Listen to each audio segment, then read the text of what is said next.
Ajahn Brahmali, the most senior pupil of the world-renowned meditation teacher Ajahn Brahmawanso, was in Sri Lanka to conduct a meditation retreat. He was here on the invitation of the Ajahn Brahm Society, Sri Lanka. This was his first visit to Sri Lanka, and the meditation retreat was held in the tourist resort in the hill country at Bandarawela. Ajahn Brahmali's first visit to Sri Lanka, and his mission was to complete or to continue the meditation program that Ajahn Brahmawanso inaugurated a few years back in Sri Lanka. A Norwegian by birth, Ajahn Brahmali was studying in London at the time he got interested in Buddhism. He completed his master's degree in engineering and finance before renouncing the world of industry and commerce to get ordained as a bhikkhu. Ajahn Brahmali's clear and thoughtful talks make the teachings of the Buddha accessible to all and are very popular downloads at the BSWA website. That is the website of the Buddhist Society of Western Australia. Meditation retreat was a week-long retreat and was attended by monks, both local and foreign, as well as male and female laypersons, mostly Sri Lanka.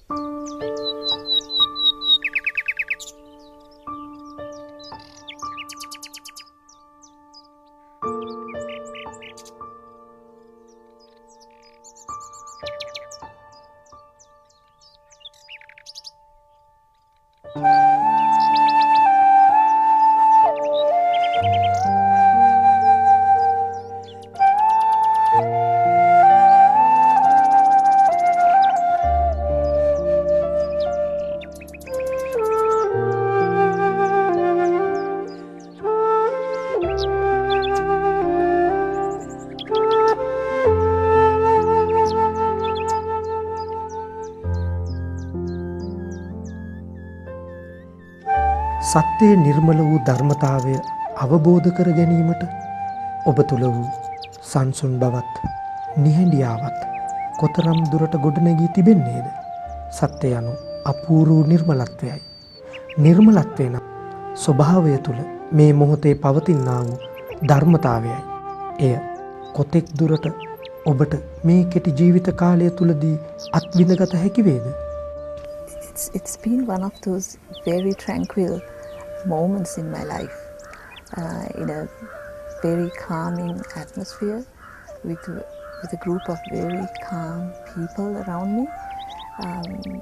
I think I made real maximum use of that by coming here and being here just in this peaceful environment with the peaceful people has been I cannot just explain it.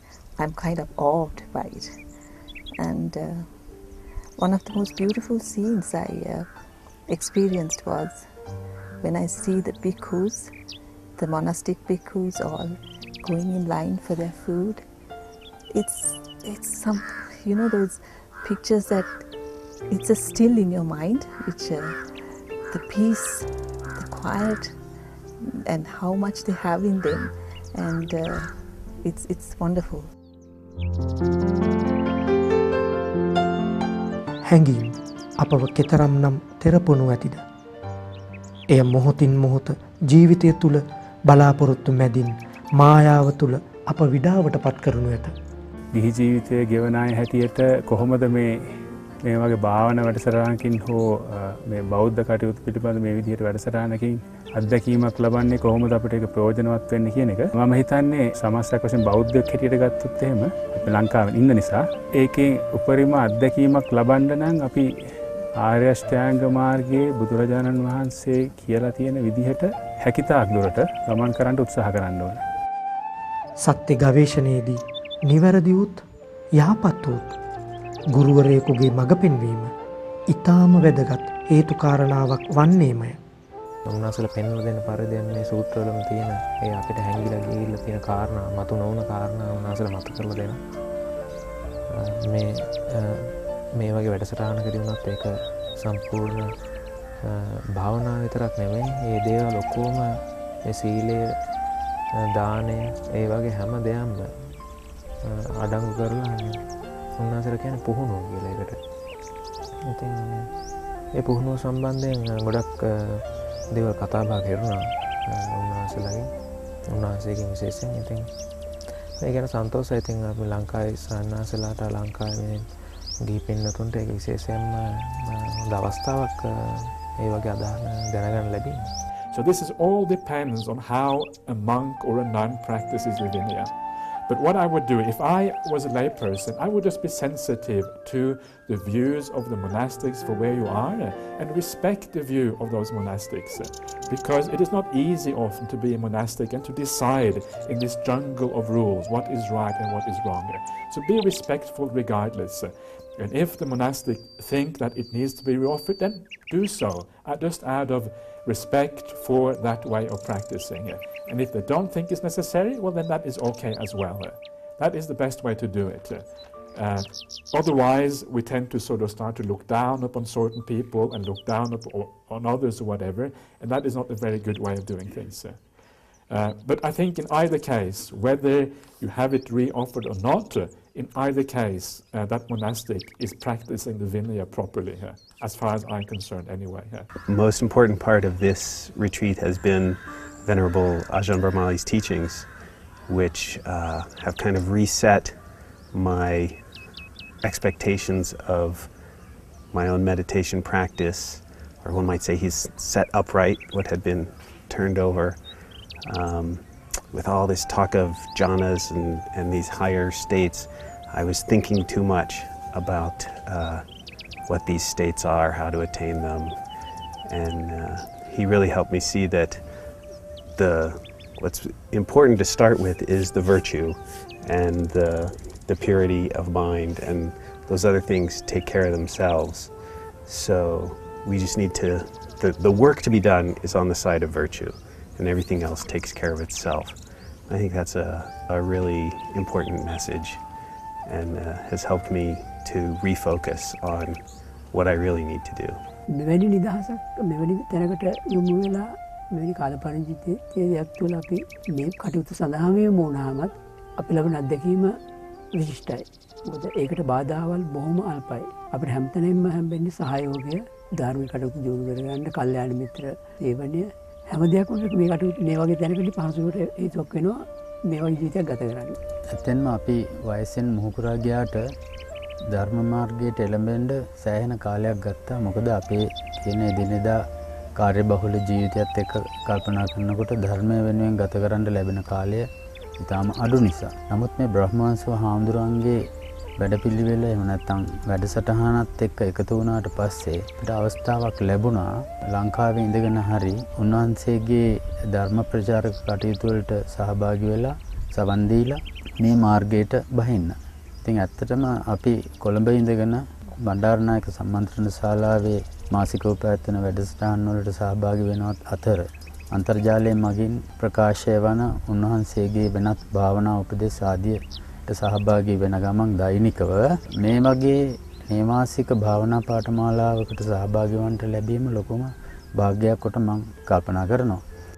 ඒ සත්‍යයේ ධර්මතාවය අවබෝධ කර ගැනීමට නිර්මල වූ බුද්ධ දේශනාව තුළ එය තිතරම් අපූර්වට මඟ පෙන්වා තිබෙන්නේද? ලෝකෝත්තර පැත්තට යන ගමනේදී හම්බ වෙන බාධක ගැටලු ඒවා මගහැරගෙන ඒ ගමන යන ආකාරය පිළිබඳව නිදසුන් නැතුව හිතේ තැන්පත් කිරීමක් අපේ ස්වාමින් වහන්සේ විසින් බොහොම දක්ෂ විදිහට ගෙනහැර දැක්වුවා කියලා තමයි මගේ දැක්ම. ඒ වගේම මේ වගේ තැනක් හොයා ගැනීම පිළිබඳව ගොඩක් ස්තුතිවන්ත වෙන්න ඕන අපේ හාමුදුරුවරුන්ට. මොකද මේ තැන මීට හාත්පසින්ම විරුද්ධ පැත්තේ වැඩ හැම වෙලාවෙම සිද්ධ වෙන තැනක්, මේ කන බොන තැනක්. ඉතින් ඒකෙදි ඒ සේවක මහත්තුරු එක්ක මම කතා කළා. මේ මහත්තුරු කිව්වා අපි මේ හාමුදුරුවනේ රාජකාරියක් කළා නෙමෙයි මේ දවස් ටිකේම සිල් සමාදන් වෙලා බණ භාවනා කරන හාමුදුරුවන්ට දානේ හදලා දානේ පිළිගන්නවලා ඒ වැඩ කටයුතු සිද්ධ කළා. මේ වගේ එකක් ජීවිතයේ කවදාකවත් මේ අමතක වෙන්නේ අපිට පින් අනුමෝදන් කරලා යන්න ඕන කියලා අන්න ඒ වගේ ඉල්ලීමකුත් කළා. ඉතින් බොහොම ශ්‍රේෂ්ඨ වැඩක් කියලා තමයි මට කියන්න පුළුවන්කම තියෙන්නේ. මේ දානේ පස්සේ අපි මේ සේවක මණ්ඩලය ගොඩක් නිදහසේ ඉන්නේ. ඒ වෙලාවට මේ භාවනා වැඩ කටයුතු වලට අපේ සේවක මණ්ඩලයත් ඇත්තටම සහභාගී වෙනවා. ධර්ම දේශනා වලට සවන් දෙනවා.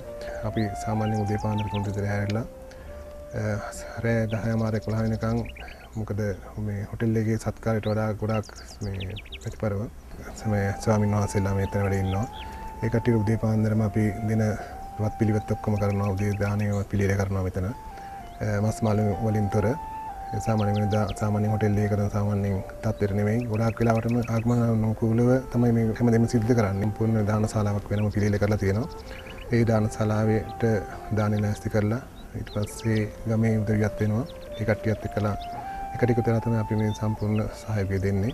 ගෞතම බුදුරජාණන් වහන්සේ සාර අසංඛ්‍ය කල්පලක්ෂ පාරමී ධර්ම පූර්ණය කළා තමයි ජයශ්‍රීමා බෝධින් වහන්සේගේ අභියසදී ඒ සෙවන පහස ලැබමින් දීර්ඝ කාලයක් තිස්සේ කරන ලද පාරමිතාවන් සම්පූර්ණ කිරීමවත් උත්තරීතර බුද්ධ රාජ්‍යයට පත් වුණා. ගෞතම බුදුහාරෝ දේශනා කරන ලද ධර්මය අද ජීවමානයි. ඒ ධර්මය අනුව පිළිපදන ලංකාවේ ලෝකෙත් බොහෝ බෞද්ධ පින්නතුන් තමන්ගේ සිතකය වචනය කියන මේ ද්‍රාත්‍රය සංසුන් කරගෙන තැම්පත් කරගෙන බණ භාවනාදී කටයුතු වල නිරත වෙමින් සසර කෙටි කර ගන්න උත්සාහ කරනවා. මෙත්තා විහාරය හාමුදුරුවෝ සංවිධානය කරලා මේ පෙබරවාරි මාසයේ 2013 වසරේ බණ්ඩාර ජාතික නිවාඩු නිකේතනයේට භික්ෂු භික්ෂුණී උපාසක උපාසිකා කියන සිව්වණක් පිරිසම තාම ලොකු හැඟීමකින් බලාපොරොත්තුවකින් සසර කෙටි කර ගන්න උත්සාහ කරන මේ ගිහි පැවිදි හැම දිනාටම කිසියම් උපස්ථානයක් කිරීමට ලැබීම මයිතාම සතුටට පත්වෙන කාරණයක්.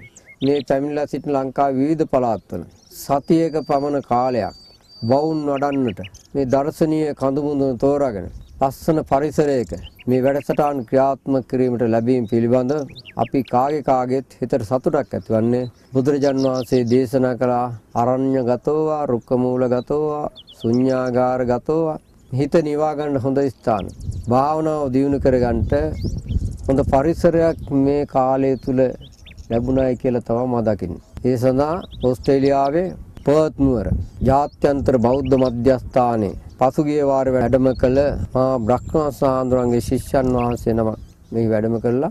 මේ භාවනා වැඩසටහන ඉතාම හොඳින් සිද්ධ කරගෙන යනවා. බෞද්ධයාගේ පරම නිෂ්ඨාව නිර්වාණ සම්පත්තිය සාක්ෂාත් කරගන්නම් ඒ සඳහා ඉතාම හොඳ තෝතන්නක් හැටියටයි බණ්ඩාර ජාතික නිවාඩු නිකේතනහා මේ සතියක් පුරා ගත කරන සිත නිවා ගැනීමේ වැඩසටහනට සහභාගී. මේ මගින් අපිට පුළුවන් වෙනවා අපේ ගෙවල් වලට ආපසු ගියාට පස්සේ මේ ඉගෙනගත් දේවල් අඩු ගණනේ දවසකට පැයක් හෝ දෙකක් හෝ ක්‍රියාවට නගලා ටිකින් ටික මේ මාර්ගයේ ඉදිරියට යන්න. ඇත්තට මේ වගේ වැඩසටහන් ඉතා කිට්ටු වරින් වර ළඟ පවත්වන්න පුළුවන් නම් ගොඩක් හොඳයි. මොකද හේතුව මේ අපි ලබන අත්දැකීම අපේ රටේ වැඩසටහනට පිටින් උගක් වෙනස් අත්දැකීමක් අපිට ලබා ගන්න පුළුවන්.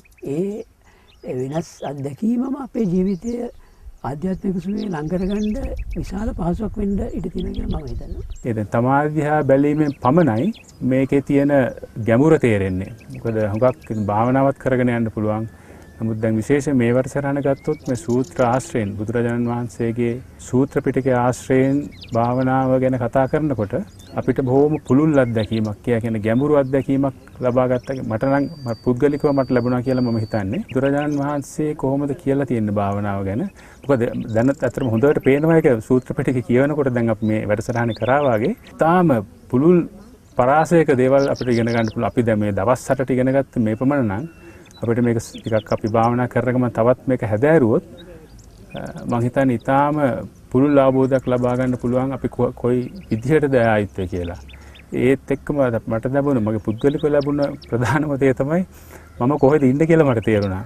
එදිනදා වැඩ කටයුතු කරගෙන යනකොට ස්වභාවයෙන්ම හිත නොසන්සුන් වෙනවා, කලබල වෙනවා, නොඑක් සිතුවිලි එනවා, නිස්කලංකයක් නැහැ. ඒ නිසා ajahn, brahmali, තේරෝ එක්ක මේ වගේ දවස් කීපයක් ගත කරන්නට මම තීරණය කරේ. ඒ තුළින් හුඟක් දුරට හිත නිශ්චල කර ගැනීමට අපේ තියෙන මුල් අගුණ පාපයන් කෙලෙස් හඳුනාගෙන ඒවා සමනය කර ගැනීමට ඒවායින් නිදහස් වීමට මේක හොඳ අවස්ථාවක් වුණා. The Sutta Pitaka, the Vinaya and the Abhidhamma is all there. And if you do, and this is one of the best ways of finding out what is the core of the teachings, is the idea of comparative studies. Compare it to the teachings of other schools, and what they have in common, that must go back to a common source, right? That is a very obvious explanation for why they have things in common. In fact, it is the only rational explanation. And if you look at that, it's very easy to find out what are the most ancient teachings. And those ancient teachings are found in the, basically, this is not 100% precise, but it is fairly precise. They're found in the Digha Nikaya, Majjhima Nikaya, Samyutta Nikaya, and the Anguttara Nikaya. That's essentially where you find the teachings of the Buddha as they were given by him 2,500 years ago.